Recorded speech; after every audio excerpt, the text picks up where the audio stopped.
This is a brand new multi-tool from Dakoyu that I just got in the mail recently, and I was shocked how quick it came because I'd been watching its progress, waiting for this tool, and finally it got here pretty quick.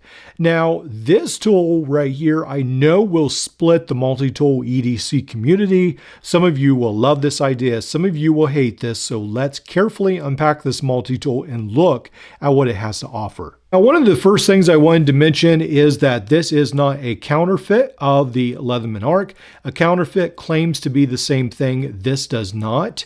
It's definitely a clone. That's probably the most charitable thing you can say about it because it is very close to the original tool in its style, but there are some big differences which we will unpack soon. But putting them side by side, no one could be blamed for accidentally picking this up and saying, oh, it's a Leatherman Arc or a Leatherman Free P2 or something like that. It looks very close to the Arc and the Leatherman Free family.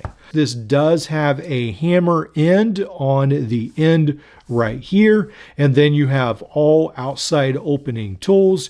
You have the pocket clip, which you can put on this side right here, and then you have the locks in the same position as you have these locks right here. Now, there is a magnetic architecture of sorts on this tool. This right here, it looks like is very similar to the original Leatherman Arc. A lot of the things are very, very close to the same when you look at the handle on the bottom. But then when it comes to the top, the pliers, that's when things get a little different.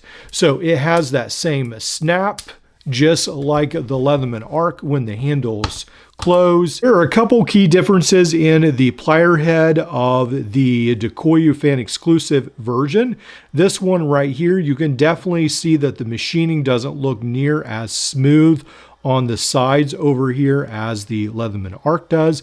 And then you have this screw in the middle that it looks like you can adjust the pliers, which I actually really like that. That was something that Leatherman did extra special on one of their garage versions, I think with a Leatherman Charge.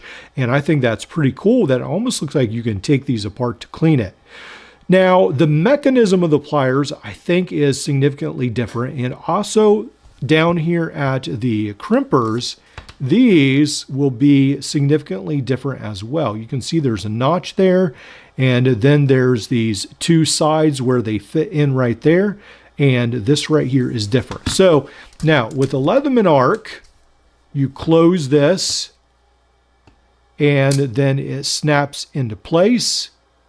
And I haven't taken this apart, but there we go, snaps into place. It does have a little bit of a similar feature on this Dakoyu fan exclusive version, but with theirs, it snaps into place a little bit harder. So when you take, you have to use a fair amount of force to almost like break these apart. Not really break them, but this right here fits into this slot and then sort of snaps in, and then you have to, it feels like you have to manually force it out of that slot.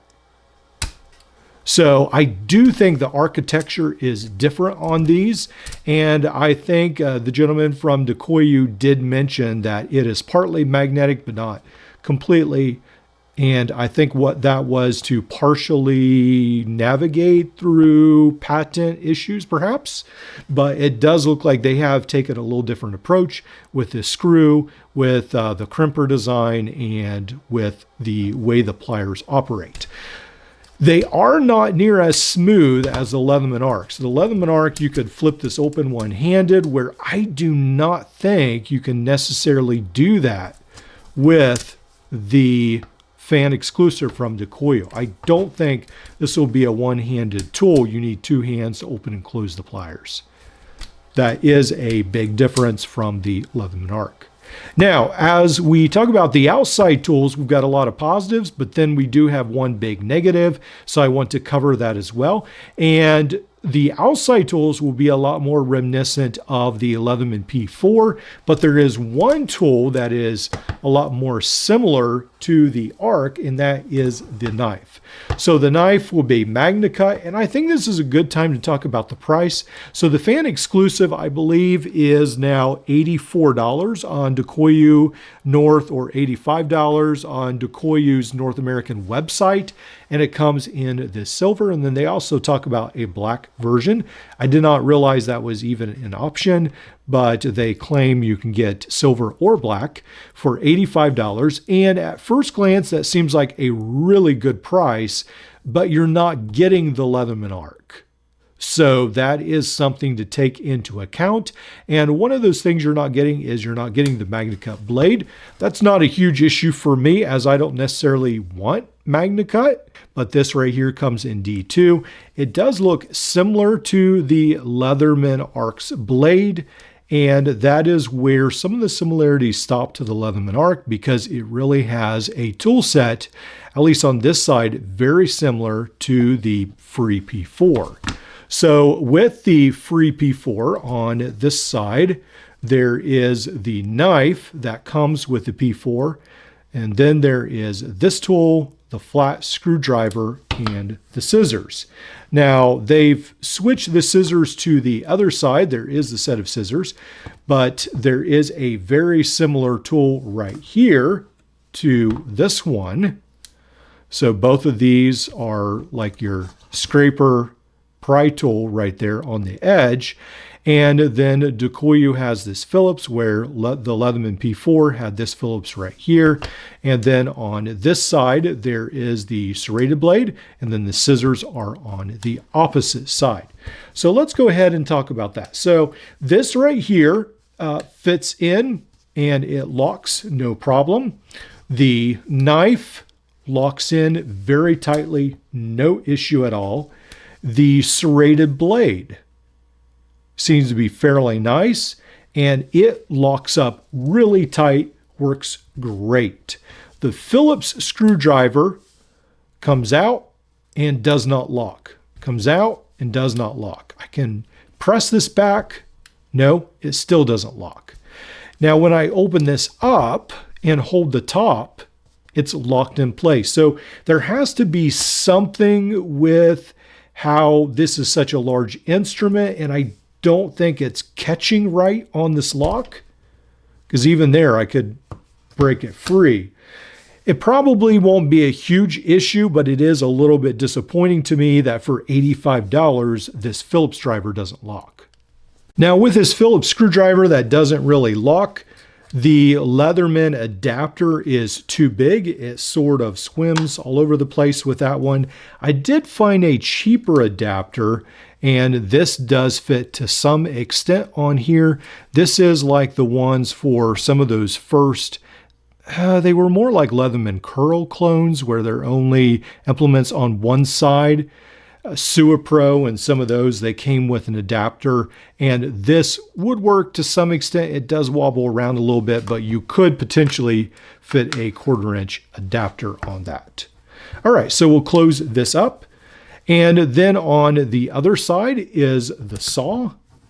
And then there is the can opener right here, and the all wire stripper at the bottom, or wire bender. I'm not sure if that's, it doesn't even look like it's a wire stripper really. And then there is the file with the screwdriver on the end, and then the scissors. So that is the tool set for that side. So with the P4, there is the can opener, the awl, and then this flat screwdriver, the small file, and then the serrated blade and the saw. So on this one, you've got the saw, serrated blade on the other side, small file, awl, can opener. So it does take a lot of design cues from the P4. Now this awl, I found it looks very, very sharp there on the end. That does look very different from how Leatherman did theirs. And then let's go ahead and do a scissor test. All right, so let's go ahead and start with this paracord. Wow, these scissors actually work really good. I am super impressed. I don't know if I've ever seen a pair of scissors so small, that sharp. Wow. That is amazing. So at the very least, they need to keep these scissors around because these, yeah, that's a winner right there. So very impressed with the scissors. Probably one of the most impressive things on this tool actually right there is that set of scissors. All right, so that pretty much rounds out the tool set. There is just the little file, then the scissors, the saw, the serrated blade, and then the D2 knife on this side. So I'm guessing that both of these pocket clips are fairly similar. You can see them right there. I don't know, I feel like maybe they're the same size. They may be slightly different. On the top, this is another difference where we see that the Leatherman arc has a larger space right here. And I think that has to do with how the pliers work. The pliers on the Dakoyu fan exclusive, again, work a little bit differently than on the Leatherman arc. Let's go ahead and take these over to the scale. I guess I should compare these side by side. These are essentially, yeah, it looks like pretty much the same length. So I'm going to turn on the scale I have right here. And the Leatherman arc is 8.9 ounces, mine is. And then the Dakoyu fan exclusive is exactly the same size. So 254 grams and 254 grams. They're exactly the same in ounces, which I think is maybe a first.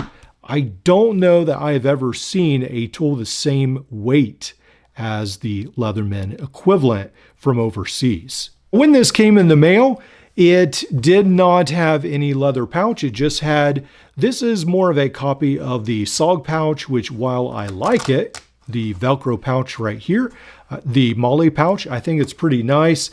I do think for $85, probably a nicer pouch needed to be made for this, but I do hear some of you saying in the background, Leatherman doesn't give any pouch, at least they gave you a pouch. So I would understand that reasoning as well. All right, so we've come down to the end of the video where we have to make judgments. Is this a Leatherman arc? Absolutely not. Is this a Leatherman P4? Absolutely not. Is it close? Very, very close. Now, is it worth $85? I did want to show you guys this right here, not to be too picky, but right where this logo is, it looks like that metal is actually dented in a little bit, like it fell on the ground and they picked it up and just shipped out anyway. I mean, I know things happen, people complain with Leatherman as well, but I wanted you guys to be aware that this is not Leatherman. Now, as far as the price point, this is getting very close to the Leatherman Free series in the price point, especially when they're on sale. So this past, just a couple months ago, the Leatherman P2, I think was, what was it, $100 on Amazon, and the P4 was maybe $120, $130. So potentially for $30, $40, $50 more dollars, you could actually just get a Leatherman P4. Now, yes, that is a lot more expensive, but when you compare like a Leatherman Wave clone of $30 to the Leatherman of $100, that's a huge difference. Where with this isn't the arc. A lot of the arc's cost is its Magna Cut blade. This doesn't have a Magna Cut blade. Yes, it has a D2 blade, that's nice, but it's not Magna Cut.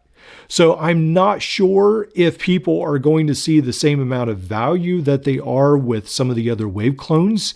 This is definitely pushing the envelope. So just like the Next Torch Pioneer, where they are offering that for $100 and a little bit over, this one right here is definitely pushing those boundaries of what people will spend. So I will leave that up to you to decide whether it's worth it or not. Again, it has the Phillips driver, which definitely needs corrected. There's a couple, like the plier head is definitely not as smooth as the Free series, which I'm glad they didn't just copy the whole design. But there are a couple things that give you pause for thought at that $85 price point. I have enjoyed carrying mine around. It's very light, it's very portable. It seems like it's going to be overall a pretty cool tool, but I'll let you guys decide if it's worth it or not. And then, of course, it is pretty much a very close to exact copy of a lot of the elements of the Leatherman Free series. Let me know what you guys think.